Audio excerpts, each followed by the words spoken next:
بنائے تھے جو سامنے نظر آتے تھے، اور ان میں آمد و رفت کا اندازہ مقرر کر دیا تھا کہ رات دن بے خوف و خطر چلتے رہو۔ تو انہوں نے دعا کی کہ اے پروردگار ہماری مسافتوں میں دوری پیدا کر دے، اور اس سے انہوں نے اپنے حق میں ظلم کیا،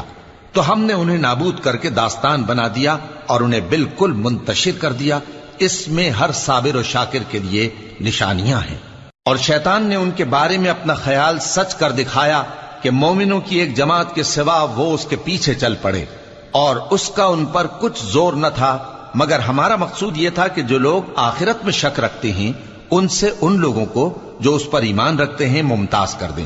اور تمہارا پروردگار ہر چیز پر نگہبان ہے۔ کہہ دو کہ جن کو تم اللہ کے سوا معبود خیال کرتے ہو ان کو بلاؤ، وہ آسمانوں اور زمین میں ذرہ بھر چیز کے بھی مالک نہیں ہیں، اور نہ ان میں ان کی شرکت ہے، اور نہ ان میں سے کوئی اللہ کا مددگار ہے،